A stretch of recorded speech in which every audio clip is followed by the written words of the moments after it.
Hi, my name's Johnny, and today we are taking a look at the Cort GB34JJ.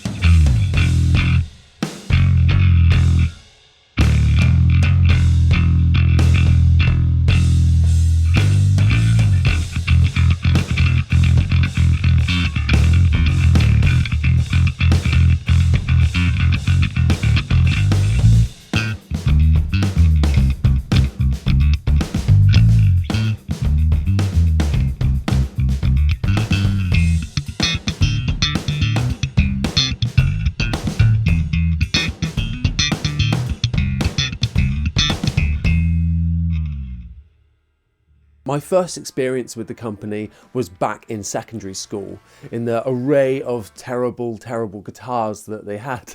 Among them was this orange, really flamey Cort bass. It was fun, and it was the best of a bad bunch. I was excited to see what they've done more recently, because I've heard really good things actually when you get higher up into the range. Now the GB series, don't know what that stands for. Great Britain, ginormous bum, great bass. GB series has a really wide range of different kinds of P basses and jazz basses within there, and this one is obviously trying to copy a Fender jazz bass, hence the JJ at the end of the name for jazz. So this one is around £300 normally. So let's start from the top of the bass.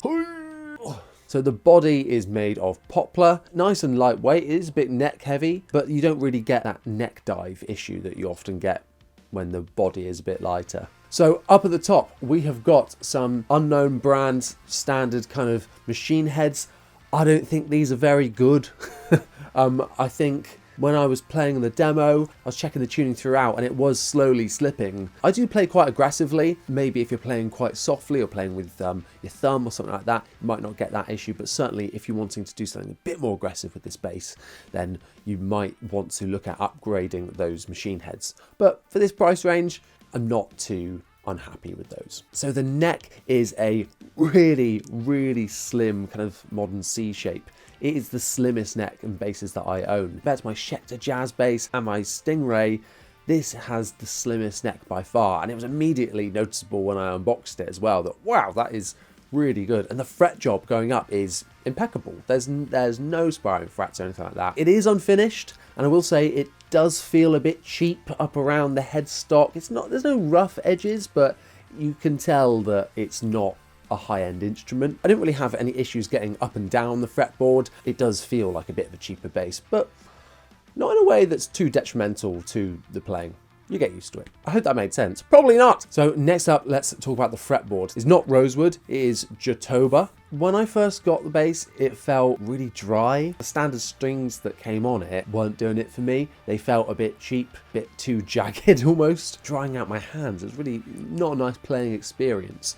After treating the fretboard with some lemon oil to keep it nice and hydrated, stay hydrated. I'm putting a set of Diodario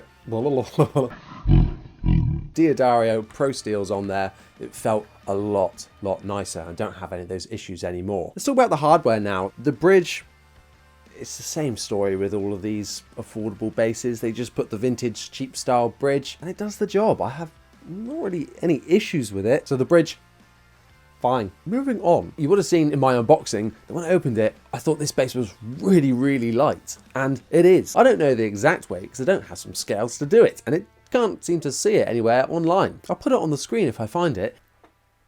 Wow! One thing I will say is that normally with a nice quality wood, you can kind of feel that resonance as you're playing, particularly when it's unplugged.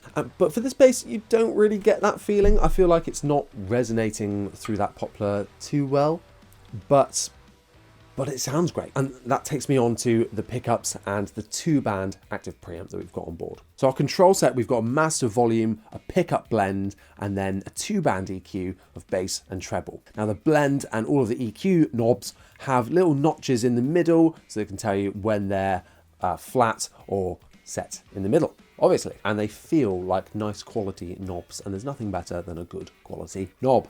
A really nice feature for all of you shredders out there is that this has a really ergonomic heel joint on the neck. You can see that it's curved on there to allow you better access to the higher strings. I never play up there, so this is useless to me, but it's a nice it looks really nice, and it's a really nice thing for them to put on a kind of budget instrument such as this. I feel like this is what jazz basses should look like. No control plate, just the black knobs. I would almost be tempted to swap out the hardware for all black hardware just to match. I think Cort do a top-notch job on copying Fender's designs, but still making them their own, that isn't too weird and too far off of the original design.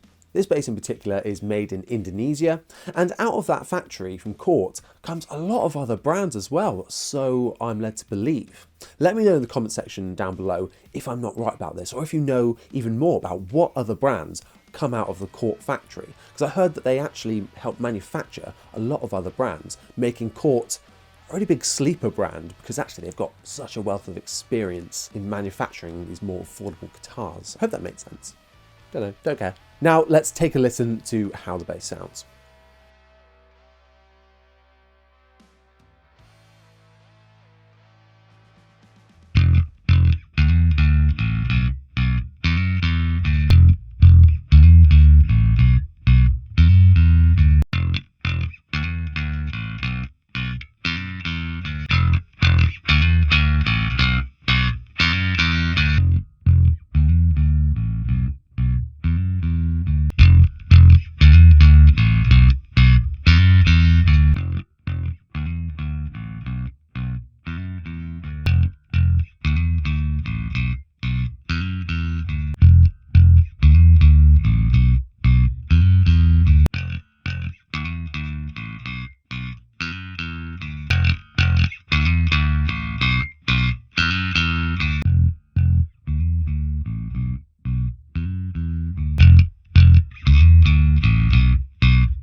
So, for the small price tag on it, this has some fantastic tones in there, really diverse as well. One thing I particularly like about the sound of this bass is the neck pickup. With jazz basses, when you put them on the neck pickup, you kind of get close to a P bass sound, but it's not quite there. Out of all the jazz basses I've owned, I think this neck pickup is the closest to getting to that P bass sound.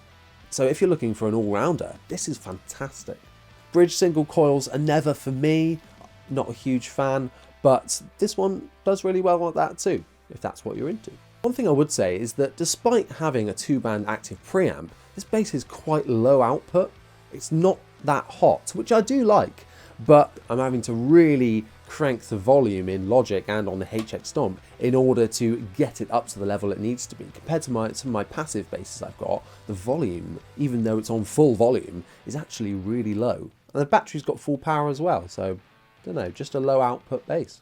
We've got bass and treble boost and cut. Normally on affordable preamps like this, I'm a bit wary after experiencing a few where there's just like too much bass and treble when you've got them up full. Like, who would want that? This is still the case with this bass. I wouldn't personally choose those settings, but it's definitely not as boomy and harsh compared to basses like the Ibanez TMB 100 that I tried. But there's lots of pros and cons of this bass. I think this is a really good introduction and actually having a blast playing it, and that's the most important thing, let's be honest. Go and follow me on Instagram at Johnny Dibble. Don't forget to hit like on this video. It really helps push it out further, reach more people, and help with the algorithm, etc, etc. And if you like the channel and subscribe, absolutely like the video, you should definitely do it. If you don't, then unsubscribe and bloody bugger off. Thank you so much for watching. I'll see you next time.